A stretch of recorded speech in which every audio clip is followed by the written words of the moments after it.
O entrevista de hoje recebe Gisela Simona, candidata a prefeita de Cuiabá, alguém que já tem militado em favor dos menos favorecidos e, surpreendentemente, teve muitos votos na última campanha para a deputada federal e tem proposto o seu nome para poder servir a cidade de Cuiabá. Hoje nós temos a oportunidade de ouvir as suas propostas, suas ideias, para uma Cuiabá melhor. Temos feito isso com outros candidatos e hoje nós estamos recebendo aqui Gisela. Gisela, é um prazer recebê-la aqui. Gostaria que você desse a sua palavra inicial aí àqueles que estão nos assistindo. Olá, Cuiabá, olá, pastor Davi, a todos aí que nos assistem. Quero dizer aí da honra de estar aqui nesse momento para poder falar um pouco da gente, falar um pouco da nossa história, das nossas propostas para Cuiabá e agradecer esse espaço democrático, né, a todos os candidatos aí para que o eleitor cuiabano conheça um pouco mais cada um de nós. Muito bem. Onde começou, como surgiu esse desejo de poder militar na vida pública, política, né? Quando começou isso? Então, veja, eu sou aí cuiabana, advogada, né? Sou concursada no governo do estado de Mato Grosso desde 2001, junto ao PROCON Mato Grosso, e no PROCON, seja como servidora, seja como superintendente, que assumi aí em 2008 a função, recebi muitas demandas, reclamações das pessoas. O PROCON é um órgão que recebe reclamações contra fornecedores, e ali no dia a dia nossa vida é resolver problemas, resolver conflitos aí entre consumidores e fornecedores. E nessa luta por defesa de direitos, principalmente, vejam que existem muitas situações que a gente acredita, sim, na possibilidade de se resolver o problema pela raiz. Eu digo pela raiz porque ali você, em algum momento, você tem a sensação de enxugar gelo, pastor, no sentido de que você resolve 1, 10, 20, 30 casos, mas não resolve o problema, a causa do problema, né? E para resolver a causa do problema tem que ter, sim, o poder da caneta na mão, muitas vezes vontade política para resolver, e foi isso que foi me chamando a atenção, né, da importância de você ter, tanto no legislativo quanto no executivo, pessoas que, de fato, têm o interesse em resolver problemas das pessoas, né? Foi isso que me chamou a atenção. Em 2018, participei pela primeira vez na minha vida de uma disputa eleitoral, fui candidata a deputada federal e tive a honra de receber aí mais de 50 mil votos da população de Mato Grosso, sendo que 33 mil desses votos foram aqui na cidade de Cuiabá. Então, isso, na verdade, fez com que muitas pessoas, inclusive, pedissem para que eu não desistisse do pleito eleitoral, e dentro desse contexto nós começamos aí a estudar Cuiabá muito, em razão desse capital político que a gente construiu aqui, com muito trabalho, com muita luta, né, no sentido de nós compreendermos cada vez mais como funciona a nossa cidade, né, e hoje nós estamos aqui como candidata a prefeita, exatamente porque nós entendemos, sim, que temos aí um preparo para poder fazer mais por nossa cidade. A que você atribui o número quase zero de mulheres na política, no Legislativo Municipal, praticamente zero, né? E também ocupando outros postos que seriam importantes ter uma figura feminina, uma mulher? O que você atribui, no contexto mais de Cuiabá, essa limitação que nós temos de mulheres não estar nessa função?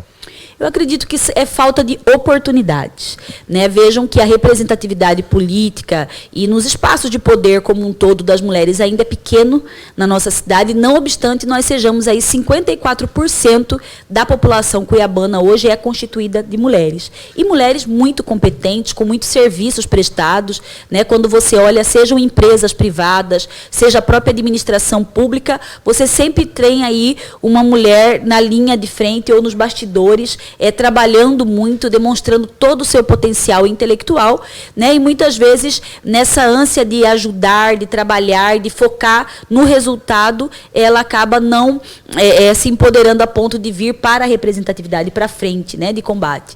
E isso é algo que as mulheres começam a conversar sobre isso. Então eu penso que são faltas de oportunidades mesmo, de espaço a elas concedido, né? Vejam que hoje, para eu estar aqui como candidata a prefeita, eu precisei enfrentar pela primeira vez um pleito eleitoral, de ter sido testada nas urnas, como dizem, ter uma boa resposta, né? E, ao mesmo tempo, internamente, dentro de partido, hoje eu sou presidente do PROS Cuiabá, que é o meu partido, no âmbito de Cuiabá, é exatamente para que a gente sempre incentive e motive mais mulheres. Eu vejo que quando a mulher ela vê uma outra num espaço de representatividade, isso sim também a incentiva, a inspira a estar lá. Então, essa nossa candidatura ela é bastante significativa dentro desse contexto também, de poder inspirar e motivar outras mulheres a participarem desse espaço tão importante de decisão da vida de todos nós. É importante considerar, você que é da área da justiça, da área do direito, fazendo uma leitura da gestão atual, o que você pontua como injustiça com o povo cuiabano diante desse momento da gestão atual? O que você pode sinalizar para nós, dentro da sua análise? Com certeza você fez uma análise, e contemplando as injustiças que têm sido cometidas por aqueles que estão na gestão atual.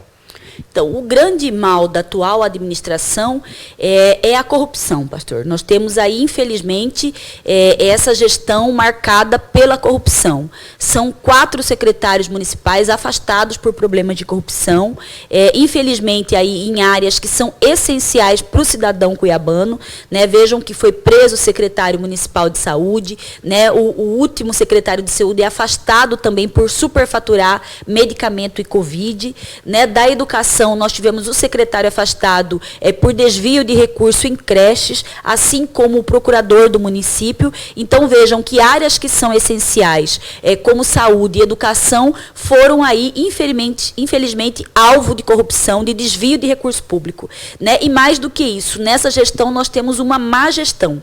Quando eu falo de má gestão, é porque nós temos aí contratos em que você tem valores superfaturados, você tem uma falta de controle do que de fato a prefeitura tem, seja no almoxerifado, e é por isso que muitas vezes foi flagrado aí nas unidades de saúde faltando luva, faltando seringa, faltando itens básicos para o consumo do dia a dia, né? O medicamento que falta na ponta para o cidadão. Então, isso é falta de uma gestão que tenha uma ferramenta de gestão que de fato dá controle do que tem ou deixa de ter o município.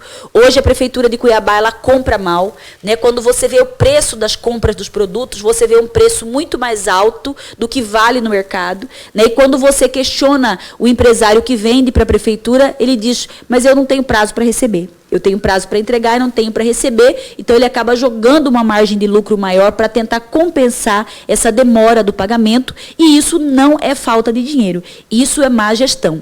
Então, nós precisamos, sim, melhorar aí o controle interno hoje da Prefeitura Municipal, ter ferramentas tecnológicas que dão mais agilidade e transparência no manuseio dos processos, das licitações que acontecem, e contratar bem, né? Nós vamos aí, entrando na Prefeitura Municipal, fazer uma grande auditoria dos contratos vigentes, para que a gente possa, de fato, verificar o que está correto, o que não está correto, revisar aquilo que está errado, para que a gente possa dar o pontapé inicial da gestão e fazer sobrar dinheiro, pastor. Veja que hoje a Prefeitura de Cuiabá tem um orçamento na casa de 3 bilhões e 200 milhões de reais.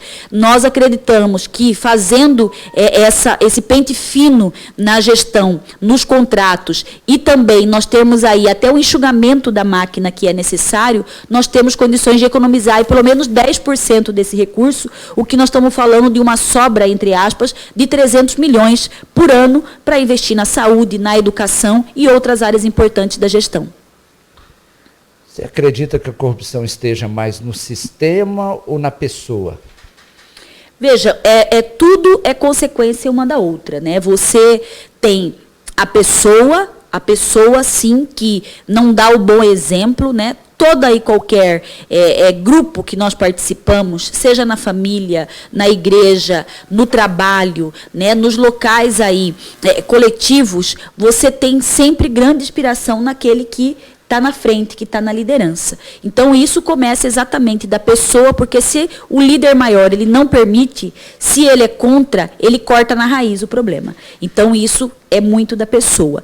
E para não viciar o sistema. né? Então, hoje, infelizmente, quando nós começamos a estudar cada uma das pastas da Prefeitura Municipal, você começa a ver problemas em várias delas, né? Eu citei aqui a saúde e educação, tem um exemplo público aí para todos nós, que é, por exemplo, a Secretaria de Mobilidade Urbana, que fez alguns contratos de extrema vantagem para as empresas e de pouca recompensa para o cidadão. Os semáforos inteligentes, né, que até hoje não existem, na verdade, na nossa cidade, né? Quem ganhou foi só a empresa que vendeu, né? Nós temos aí os contratos com relação a guincho, a pátio, né, que só essas empresas têm ganhado junto à prefeitura, o cidadão sempre pagando caro por um mau serviço. Então, vejam que tudo isso são desvios de recurso público, desvios de finalidade da gestão e que precisa, sim, de pulso firme para combater isso, precisa de coragem para combater e, mais do que isso, você precisa estar lá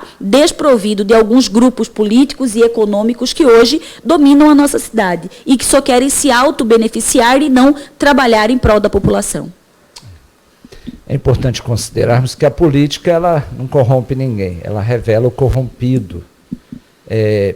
Eu tenho um amigo que sempre diz assim, que política é como se fosse o macarrão, né? Macarrão, antes de você colocar na panela quente, ele é firme, durinho, mas depois que a pessoa está lá dentro, ela amolece. Não é o caso de todos, né? Nós temos visto no Brasil o levantar de políticos hoje atendendo o clamor da nação brasileira de termos um país mais justo, mais igualitário. Você falou acerca das questões de urbana, de transporte. O que você está pensando nessa questão da mobilidade urbana de Cuiabá? Qual que é o seu projeto, a sua ideia para isso? Então, importante isso, mobilidade urbana é uma das nossas prioridades, né? Quando a gente fala em mobilidade urbana, nós temos um problema, primeiro, do transporte coletivo da cidade, né? Vejam que hoje é um contrato que nós estamos assumindo o compromisso de fazer a revisão dele. Primeiro porque ele não fez a previsão do novo modal de transporte que nós podemos ter na cidade. Se vai ser VLT, se vai ser BRT ou não, mas tinha que ter uma previsão ali, porque qualquer parceria público-privada que o Estado queira fazer para implantar na nossa cidade, vejam que vai ter que ter aí essa segurança jurídica para qualquer empresa querer fazer esse tipo de negócio, e hoje não há. Mais do que isso, nós temos uma frota velha circulando na cidade, é uma frota que deveria ter ônibus de 4 anos, nós temos ônibus de 10 anos rodando na cidade, né, que não tem acessibilidade, você flagra motorista tendo que descer do ônibus para carregar um cadeirante para dentro, porque não tem rampa, a rampa está enferrujada, né? Nós temos situações aí, com o calor que tem em Cuiabá, de ônibus que não são climatizados. Regiões de Cuiabá, né, vou dar um exemplo aqui do Cinturão Verde, em que passa um único ônibus pela manhã. Se o cidadão perde esse ônibus, ele tem que andar 3, 4 quilômetros para chegar no local próximo, né, para poder pegar aí um outro ônibus. Então, são situações que precisam se adequar, né, e nós vamos aí resolver o problema do transporte coletivo de Cuiabá, seja com relação à tarifa, seja com relação à fiscalização desses itens que mencionei, que devem ser fiscalizados pela Arsec e não são. E saindo da questão do transporte coletivo, mas tratando de mobilidade urbana, né? E nós falamos primeiro porque se a gente tem um transporte coletivo que dê dignidade ao cidadão, muitos de nós vamos deixar de usar, às vezes, o carro particular para andar no transporte coletivo, o que já vai ajudar a suavizar o trânsito da nossa cidade, né? Então, nós precisamos reorganizar o nosso trânsito, né? E quando nós falamos de reorganizar, é porque nós precisamos aí provocar alguns desvios necessários que descongestione áreas que hoje aí nos fazem perder muito tempo, né? Nós precisamos também incentivar a mobilidade ativa na nossa cidade. Nós estamos falando que hoje 70% da população ela anda ou de transporte coletivo, de bicicleta ou a pé. Mas nós não temos ciclovias, por exemplo, suficientes para esse andar de bicicleta, andar a pé, né? Muitas cidades hoje brasileiras, nós temos aí estacionamentos compartilhados, seja de bicicleta, de patinete, para você provocar uma vinda, por exemplo, até o centro da cidade, de ônibus, e daqui você se deslocar, né, para outros lugares. Então, são aí inovações que precisam ser feitas na nossa cidade, bem como essa reorganização no nosso trânsito. Isso vai ajudar muito a questão da mobilidade da nossa cidade. Gisela, nós percebemos que, às vezes, uma pessoa que assume e ela vai desenvolver a gestão dela a nível executivo, às vezes o outro começou uma obra e não terminou, e aquela pessoa não dá continuidade porque foi a obra do outro. Nós temos alguns lugares aí de Cuiabá que tem algumas obras inacabadas. Verdade. O que você pensa sobre isso? Pensamos em concluir tudo aquilo que é importante para Cuiabá. Ontem mesmo eu estive junto à UPA do Leblon, que é uma UPA que deveria estar pronta desde 2017 e não ficou. Né? Nós temos aí nós temos 5 UPAs praticamente que iniciaram, pararam, dentre várias outras obras que precisam ser dada continuidade. Eu penso que o recurso é público, é de todos nós e tem que dar continuidade, exceto se foi uma obra que se iniciou sem nenhuma finalidade social, sem nenhuma finalidade pública e que a construção ela vai ficar mais cara do que se iniciou. E aí nós temos que, inclusive, responsabilizar os gestores que iniciaram e não deram fim. Mas, na minha opinião, e nosso compromisso com o cidadão cuiabano do nosso plano de governo, é de concluir, sim, as obras inacabadas que são essenciais aí para a população. Outro desafio grande é a regularização fundiária, né? Verdade. E há um clamor de muitas regiões aqui de Cuiabá, as pessoas querendo a regularização. Nós que moramos, que temos ali, igreja ali na região de Santa Isabel também, ali existem muitas promessas já há muito tempo. A gente sabe que tem um desafio aí, tem alguns entraves na área jurídica, mas o que você tem pensado sobre isso?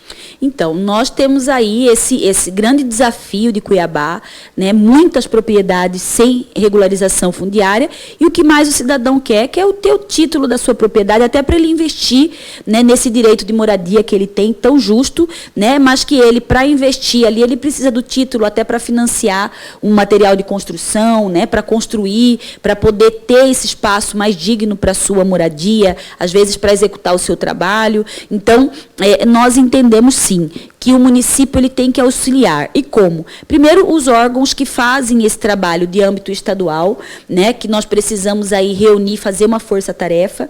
Né? A prefeitura ela pode ajudar, por exemplo, com georreferenciamento. A gente sabe que o que é caro também para o morador é fazer esse trabalho do projeto, né, da medição. Então, eu acredito que a prefeitura ela pode entrar com isso e nessa linha que hoje nós temos aí meios jurídicos de fazer de forma extrajudicial, né, sem precisar entrar na justiça para isso. Nós podemos fazer, o Estatuto da Cidade fala que você tendo 10 anos de chão, você tem direito à propriedade. Então, isso só precisa se regularizar. E para isso tem que ter boa vontade. Né? Você tem que ter o gestor que dê essa condição de fazer o georreferenciamento, que é um papel que nós estamos assumindo o compromisso no nosso plano de governo, e poder aí, de fato, fazer essa força-tarefa junto com o órgão estadual responsável para que a gente possa, então, finalmente entregar o título para o cidadão. Né? E isso fazendo, inclusive, pensar no desenvolvimento econômico da nossa cidade. Né? Porque quando eu falo para você que o cidadão, quando ele está com o título na mão, aí ele investe mais ainda na propriedade, porque é dele, né? É o sonho dele de ter a casa dos sonhos dele, de ter o negócio dele. Então, isso gira recurso financeiro também, é compra de material de construção, é contratação de gente para poder fazer a mão de obra ali. Então, tudo isso, nesse momento, inclusive de crise que nós estamos vivendo, de pandemia ainda, ou pós-pandemia, que nós queremos que esse vírus saia de vez aí, nós temos esse desafio de fazer essas ações para poder movimentar a nossa economia também. Saneamento básico, também é outro desafio, né? Outro desafio. O que você pensa, olhando para geograficamente Cuiabá hoje, quais são os pontos de maior necessidade? Então, vejam aí que nós temos o Rio Cuiabá, né? E Cuiabá, por ser a capital do estado, tem que ser a protagonista, né, nessa questão do nosso meio ambiente, do Rio Cuiabá, unindo todas as cidades que compõem o Vale do Rio Cuiabá aí.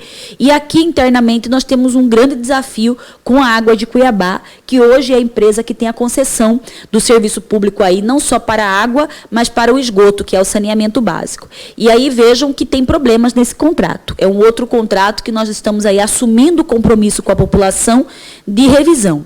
Né? Os dados que a Águas de Cuiabá e a atual gestão têm dito é que 60% da cidade está com esgoto. Nós não concordamos com isso. Né? Primeiro, porque até pela atividade que eu exercia junto ao PROCON, nós flagramos em diversas situações bairros sendo cobrados a tarifa de esgoto que não tem a rede. E uma outra situação que é falha do contrato de concessão, de que as casas, uma vez passada a rede, não prevê quem faz a interligação da casa para a rede de esgoto. Então, sabe aquela coisa que diz o ditado para inglês ver, porque aqui a gente não vê? Quer dizer, existe a rede, mas o esgoto não está sendo tratado. Então, o nosso rio Cuiabá não está sendo beneficiado, né? Nós temos o esgoto jogado in natura e nós vamos cobrar para que 100% desse esgoto seja tratado, sim. Isso é um compromisso, isso é contratual e a ARSEC tem que fazer o seu papel de cobrança, de fiscalização, que não está sendo feito da forma que deveria, né? E mais do que isso, o rio Cuiabá, né, já passou da hora de nós termos rede de contenção para barrar esse lixo que vem com a chuva, né, que fica na margem. Quando chove, a gente vê, qualquer chuva pequena, você vê esse lixo descendo aí o rio Cuiabá, o que é lamentável, né? As nossas bocas de lodos não têm rede de contenção. Você vai em cidades vizinhas aqui de Cuiabá, você já vê isso e Cuiabá não tem, né? Aquelas redes tipo cestas, né, que quando o lixo cai ali, todo dia a prefeitura passa, vai tirando aquele lixo, sem o risco de isso cair no nosso rio. Né? Hoje, infelizmente, Cuiabá é uma cidade que está de costas para o rio, ele que deveria ser uma fonte de vida, de desenvolvimento da nossa cidade, não tem. Né? E com base nesse rio, a gente também pensa muito em investir no turismo da nossa cidade. Né, porque vejam que a orla, por exemplo, que todas as cidades que são ribeirinhas, você tem sempre uma orla impecável, que é aí cartão postal, né, de visita. Hoje a nossa orla não, a nossa orla é suja, é fedida, né, afasta as pessoas com medo da violência, e nós precisamos aí ter, sim, que o poder público investir nessa região ribeirinha. Olha só o nosso berço da cidade, que é o São Gonçalo Beira-Rio. Deveria ser uma grande fonte de turismo, aí até gastronômico, né, mas não tem investimento do poder público ali. Então, vamos investir na nossa orla, né, fazer com que a gente incentive ali que outros restaurantes vão, mas vamos dar uma estrutura mínima da nossa orla, né, mais restaurantes vamos investir aí nessa questão gastronômica, cultural. Né, queremos aí fazer um city tour na cidade, para que as pessoas visitem não só a orla, mas o nosso comércio, o mercado do porto, outros lugares turísticos. Né, temos a ideia do passeio fluvial. Né, tem muitas crianças nossas que nunca andaram de barco no rio Cuiabá, né, um passeio ali pela região ribeirinha, saindo de São Gonçalo Beira-Rio, indo até Bom Sucesso. Né, então, são passeios, são ações importantes que nós precisamos ter. Né, Cuiabá é uma cidade de 301 anos, até hoje nós não temos um teatro municipal, né, para poder ter aí atrações culturais importantes, né, que dão conhecimento, que levam dança, música, cultura para as pessoas. Então, tudo isso está no nosso planejamento e que nós queremos aí, usando esse nosso meio ambiente de forma saudável, é preciso fazer. Você usou duas expressões aí que a partir delas eu vou fazer a pergunta para você. Você falou do lixo e o meio ambiente. Isso daí é um desafio para Cuiabá. Né? Nós percebemos que as pessoas vão mudando, os gestores vão mudando de local e também nós não temos uma reutilização, uma reciclagem. Você tem alguma cidade no Brasil, modelo, que é para você parâmetro, para você lidar com essa questão do lixo aqui em Cuiabá? Então, Curitiba foi por muitos anos, né, Londrina ali sempre foi exemplo para a gente dessa questão do trato do lixo. Cuiabá é uma cidade que nem aterro sanitário de verdade a gente tem. Nós temos um lixão, né, que está ali, que hoje precisa de uma ação, né, e a gente tem aí no nosso programa de governo fortalecer o IPDU, que é o Instituto de Pesquisa e Desenvolvimento Urbano da cidade, com pessoas técnicas qualificadas para fazer de fato aí todo um planejamento do aterro sanitário da cidade. Né? Queremos, né, iniciar aquilo que a Lei de Resíduos Sólidos já dizia há muito tempo, já diz há muito tempo, que é a reciclagem, né, que é a coleta seletiva do lixo. Vamos começar aí, de acordo com o nosso plano de governo, pelos edifícios e condomínios, e queremos até o final da gestão ter pelo menos 50% da cidade fazendo a coleta seletiva, né, porque hoje nem adianta você incentivar a coleta seletiva se a gente não tem lá no lixão misturando tudo. Então, isso é preciso, né? Temos aí que também incentivar nessa questão do lixo, do trabalho com lixo, o associativismo, o cooperativismo, para que a gente tenha mais pessoas trabalhando com reciclagem na cidade de Cuiabá, né? Locais dignos aí, inclusive incentivados pelo poder público para poder fazer essa separação e essa reutilização do lixo da nossa cidade. Você falando de pessoas, como você vê hoje, vamos entrar na área da educação, como você vê o profissional, o professor hoje, como que você olha, você está vendo ele valorizado, o que precisa melhorar com o professor, aquele que está ali na área docente, no meio municipal? Então, eu não consigo ver essa valorização efetiva do servidor hoje municipal, né? Vejam que nós temos aí, dentro da educação, alguns desafios, né? Eu começo aí dizendo, o próprio concurso público na área da educação, hoje você tem problemas de, por exemplo, um cadastro de reserva que existe, né? O atual gestor dizendo que vai fazer teste seletivo, mesmo com cadastro de reserva, o atual professor precisando de cursos de formação continuada, e nem sempre tendo esse investimento por parte da prefeitura. Vejam o que todos os professores passaram nesse momento de pandemia, né, sem um preparo feito pela administração pública para lidar com esse momento excepcional, né, de trabalhar via internet, né, com ferramentas digitais. Então, vejam que nós ainda estamos parados.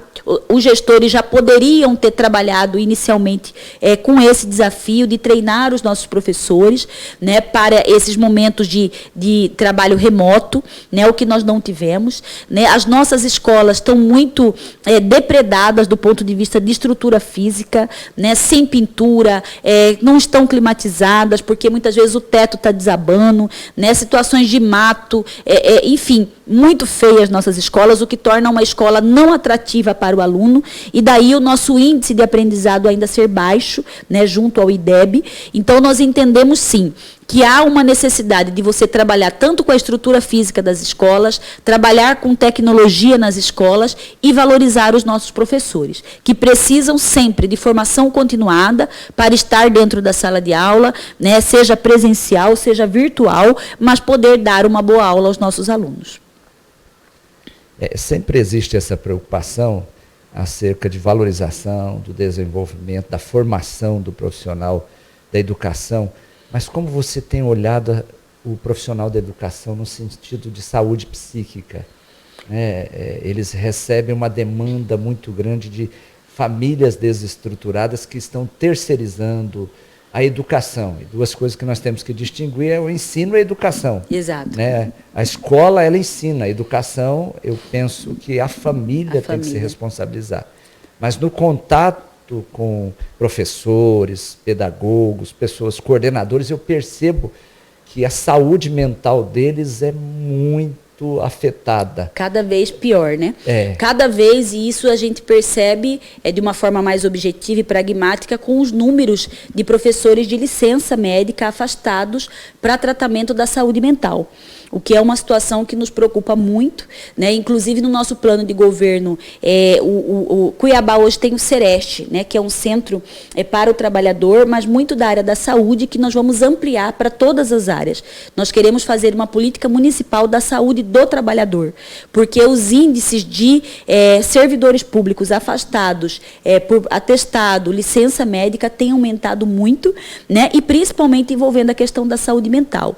E na educação, isso é grave, né? Porque é exatamente isso que você falou, quase que uma transferência das famílias para que o professor faça o trabalho de educação e de aprendizado escolar, o que é muito grave, né? Então, nós temos aí, acredito que a escola, ela pode sim, na verdade, provocar até de forma reversa isso, né? Nós vimos aí, nesse período de pandemia, nós temos depoimentos aí de pais que tiveram que ficar com seus filhos por conta do isolamento social e que se sentiram absolutamente incomodados com isso, né? O que é grave, né? O que demonstra que o problema ele está muitas vezes lá no seio familiar, nessa necessidade de aproximação mais dos filhos, de convivência maior com os filhos, né? E nós, enquanto poder público, precisamos incentivar incentivar essa aproximação cada vez mais dos pais com os filhos, de valorizar esses momentos importantes, né, de muitas vezes até dentro da escola, de fomentar esse entrelaçamento entre pais e filhos,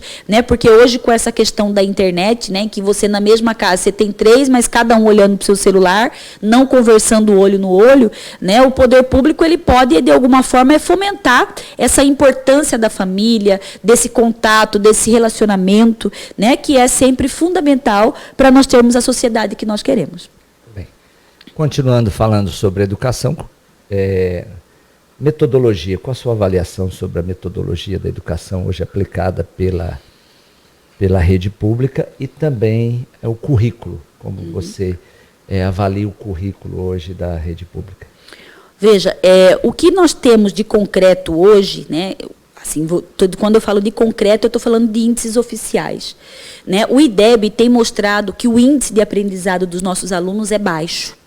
Isso significa que tem falhas na metodologia que está aplicada, que nós ainda não conseguimos acertar na forma correta de aprendizado do nosso aluno.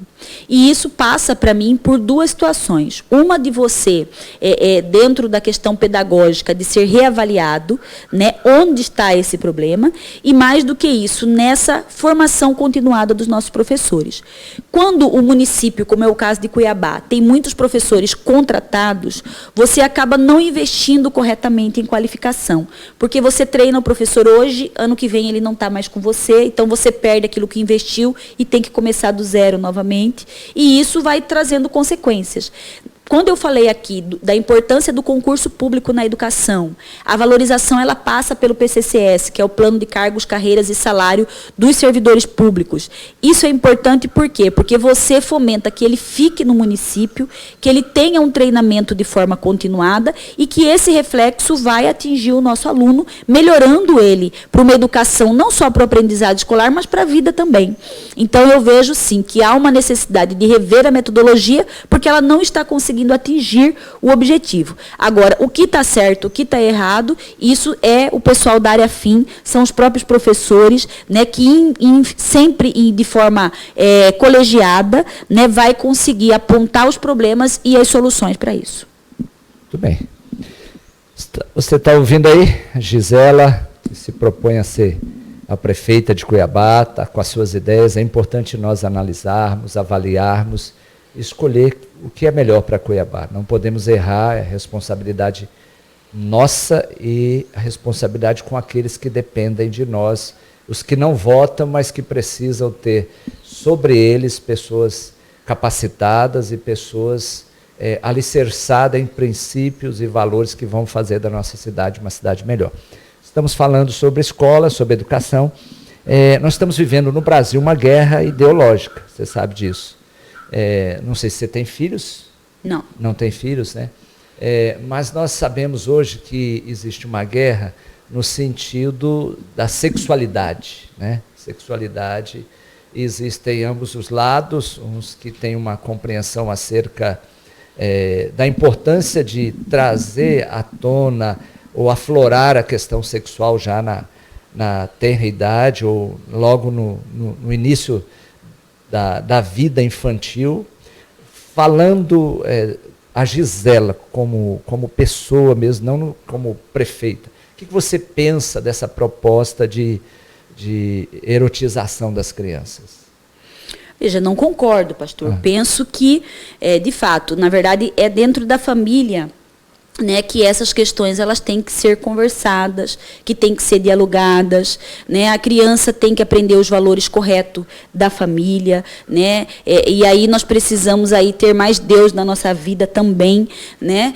E vejam que essa situação, quando envolve gênero, quando envolve sexualidade, né? Primeiro eu penso que é a própria família, né? Que tem, o senhor mesmo disse aqui, né? Nós temos aí que saber discernir o que é papel da família, essa educação que nos forma para a vida, né? E aquela que é o aprendizado escolar, que ensinas aí exatamente o português, a matemática, enfim, toda a educação.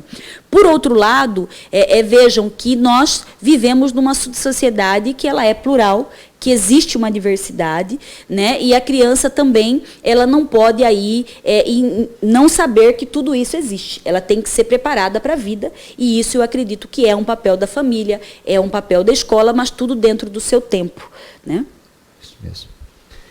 É importante considerar até o determinismo biológico, né? Como psicólogo, eu sei que existem as faixas, as etapas de desenvolvimento, e nós precisamos considerar tudo isso para nós não afetarmos a identidade e aquilo que já foi estabelecido geneticamente.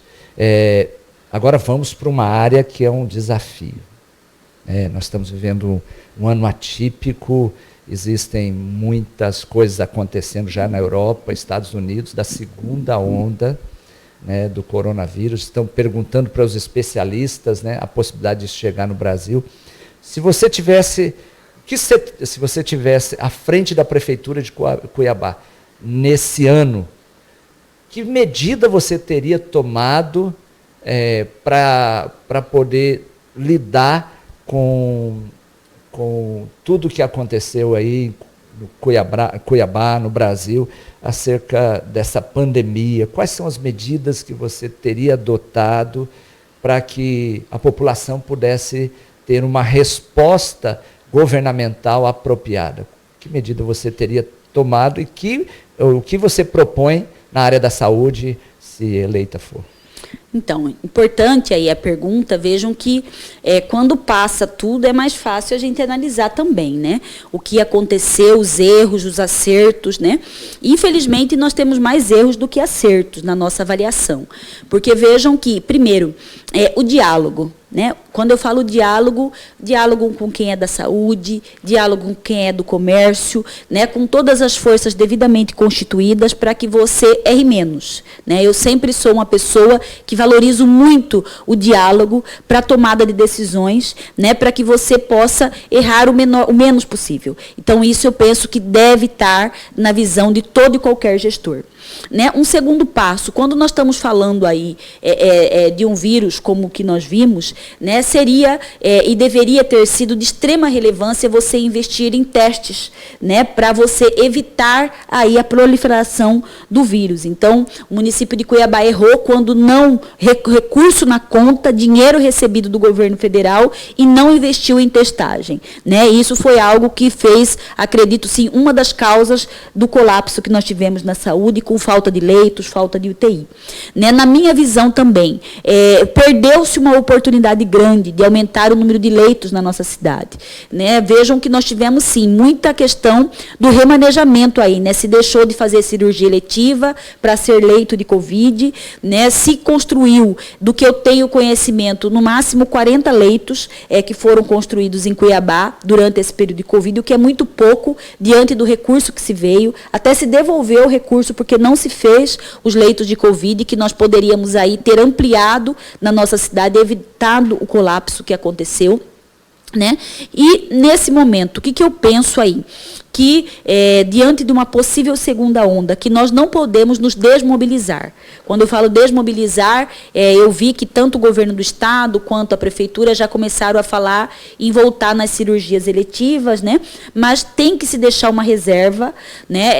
Na verdade, a cirurgia eletiva não deveria nem ter parado, ao meu ver, porque vejam que se a fila já era grande, essa fila pode estar muito maior. Tinham que ter sido construídos mais leitos. Mas, de qualquer forma, voltando à cirurgia eletiva, não é por isso que nós vamos acabar com todos os leitos de Covid, que viraram leitos de Covid nesse período, porque nós não podemos nos desmobilizar, né? As testagens não podem deixar de acontecer, né? E, como eu disse aqui, agora que nós já sabemos como nos prevenir, né? Antes de sair fechando tudo, é preciso intensificar essa questão preventiva, né? Que é orientação para as pessoas de como aí manter a prevenção, de como se cuidar, deixar lugares aí prontos para os testes que têm que ser feitos, né, dos sintomas que têm que ser reforçados, que sintomas a pessoa está sentindo para que ela faça seu teste, né? É isso que tem que ser ampliado nesse momento. E, de novo, o diálogo essencial, para nós não cometermos os mesmos erros que já foram cometidos.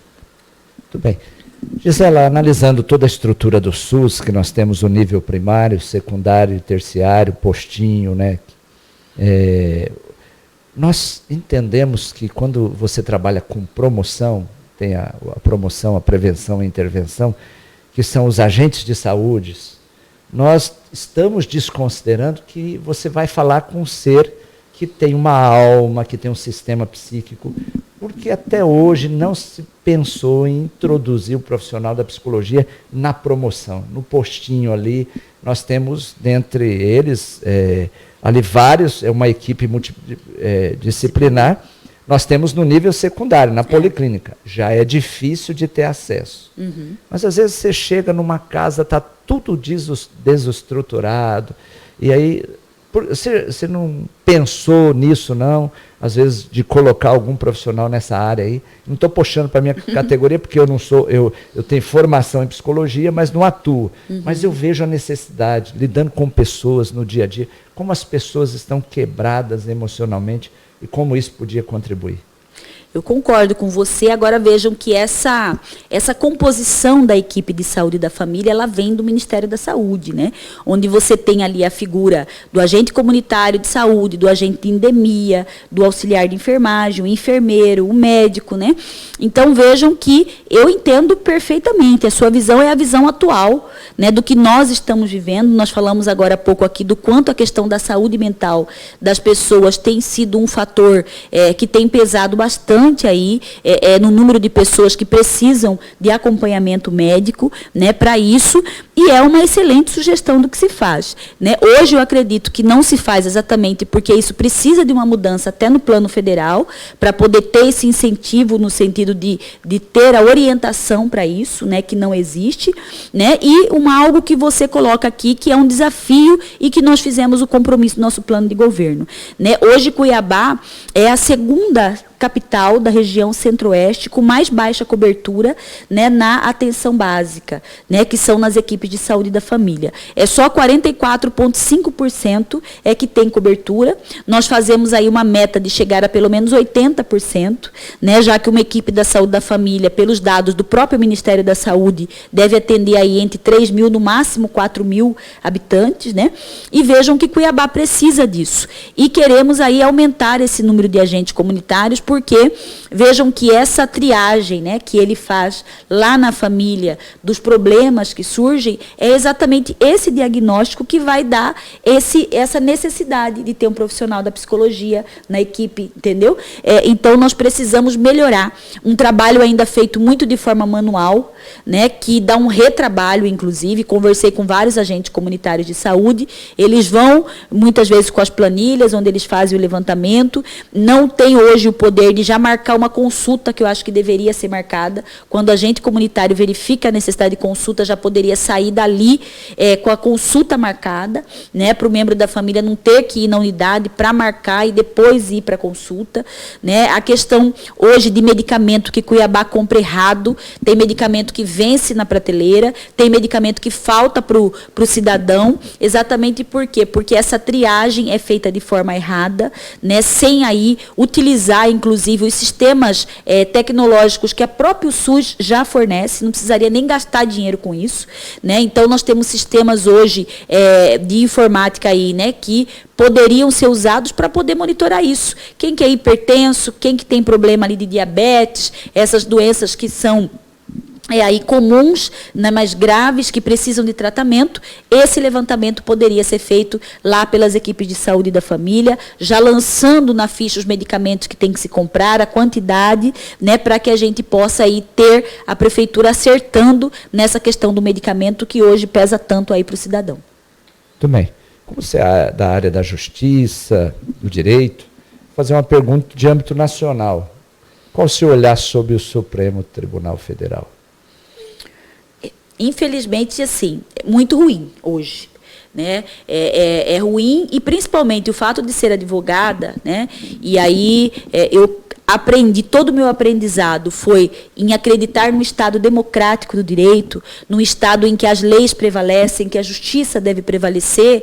É muito ruim você ver, muitas vezes, o nosso Supremo Tribunal Federal ser tendencioso nas suas análises, né? Ou seja, não agir de fato, com a lei, mas tem agido muito de forma subjetiva, o que é grave isso, porque isso nos tira, né, daquilo, da nossa crença na justiça. Então, isso é muito grave, né? E eu acredito que um Estado forte é quando as suas instituições são fortes, né? Senão você vê o Estado perdendo força, e isso é muito ruim, isso nos leva, inclusive, para a desorganização total.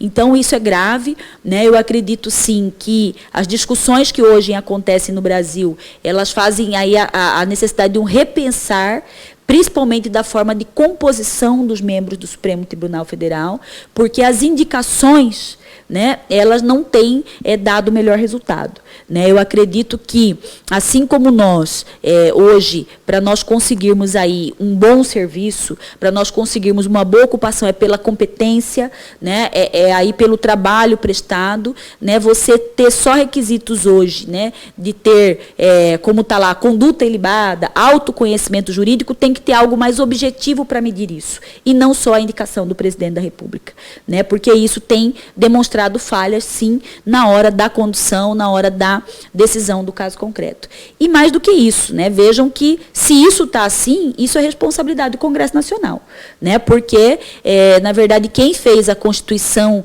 da República de 88, quem decidiu as características para a composição do nosso Supremo, foi o nosso Congresso, né? Então, hoje, em prol desse Estado Democrático de Direito, que eu acredito, né, porque eu sou uma pessoa que prezei e prezo a minha vida toda por justiça, por aquilo que é certo, por dar a cada um aquilo que é seu, o que está valendo é a nossa Constituição Federal, né? Não é um ou outro que vai mudar a Constituição Federal, é o próprio Congresso Nacional. E aí todos nós, cidadãos, precisamos valorizar mais o voto que nós damos aí, né? Porque vejam que você só reclamar do que está sendo feito lá, e na hora do voto você não querer ir votar, você não querer participar do processo político, aí não vale a pena. Então, nós precisamos ter aí o aprendizado de que é pela política, sim, que nós vamos fazer a mudança que nós queremos no país, né? Então, nós precisamos participar ativamente, conhecer os nossos candidatos, conhecer as propostas que eles têm para a nossa cidade, para o nosso estado, né? E daí votar certo para poder fazer as mudanças que nós queremos. Muito bem. Nós estamos numa corrida aí eleitoral, há a possibilidade de ter um segundo turno. Se você não for para o segundo turno, essa pergunta você pode ficar tranquilo, se você não quiser responder, ela pode ficar interna dentro de você, mas se você não for para o segundo turno, como alguém na condição de competir, você já tem em mente quem você vai apoiar? Então, até agora eu só me vi no segundo turno. Não consegui ainda ver outra condição, né? E as últimas pesquisas têm nos demonstrado isso. Nós somos aí a candidata que mais tem crescido, né, nas pesquisas, né? Começamos com 4, fomos para 7, de 7 fomos para 10, de 10 para 11, agora estamos com 16%, e é um crescimento orgânico, um sentimento que eu sinto nas ruas, né, eu sinto nas redes sociais, bastante confiança das pessoas, então nós estamos com uma tendência a crescer, por isso que eu nem perdi tempo, pastor, com todo respeito, mas sem nenhuma hipocrisia, a gente está se vendo no segundo turno, né, e aí é nisso que a gente acredita, e pedindo o voto de confiança de todos. Muito bem. A Gisela consegue descrever a Gisela?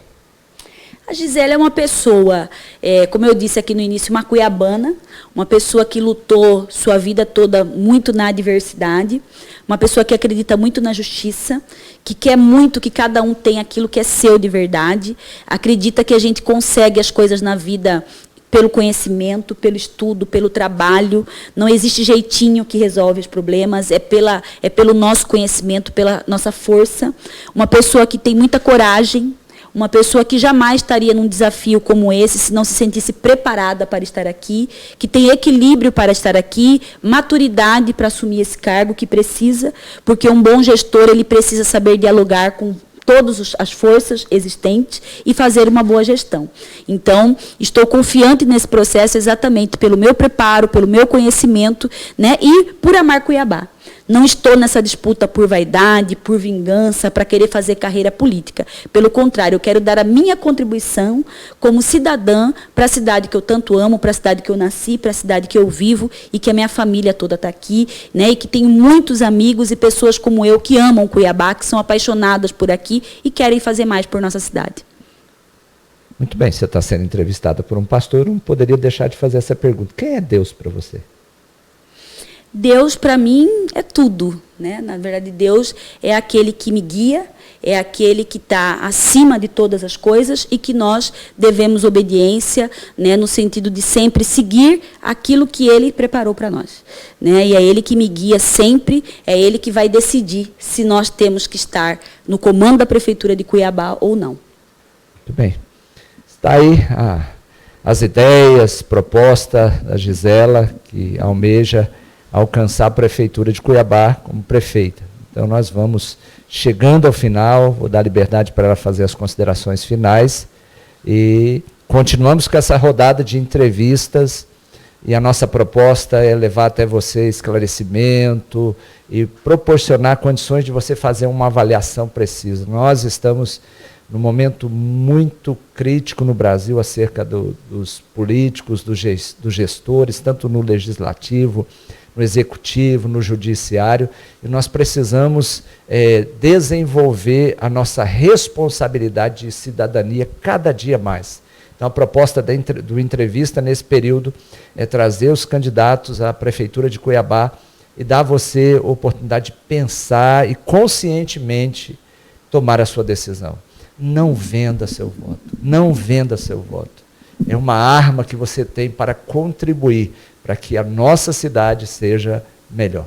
Gisela, eu agradeço você pela entrevista, por nos atender bondosamente. Suas considerações finais? Eu que quero agradecer ao senhor pela oportunidade, né, de estar falando com esse público tão importante para a nossa cidade, né, e dizer aí da importância desse momento democrático da nossa cidade, do nosso país, que são as eleições municipais. É no município que tudo acontece, né, no município onde vivem as pessoas. E daí o voto mais importante que nós temos, que é o voto de vereador, o voto de prefeito, né, em que precisa ser decidido com muita consciência. Analisem os candidatos. Quero que vocês pesquisem um pouco mais sobre Gisela, em Gisela Simona Oficial, que é a nossa página. Conheçam o meu passado, a minha história, as nossas propostas para Cuiabá, tanto minha como do meu vice, que é o maestro Fabrício, né, aí da UFMT, né, e vejam que é extremamente importante, né, que vocês consigam comparar os candidatos, os valores que cada um tem, a história de trabalho de cada um e as propostas que tem para Cuiabá. O meu nome é Gisela, meu número é 90 e eu peço o seu voto no dia 15 de novembro para ser prefeita de Cuiabá. Encerramos assim a entrevista agora com os candidatos a prefeito de Cuiabá. Que Deus abençoe você, a sua família, fique em paz.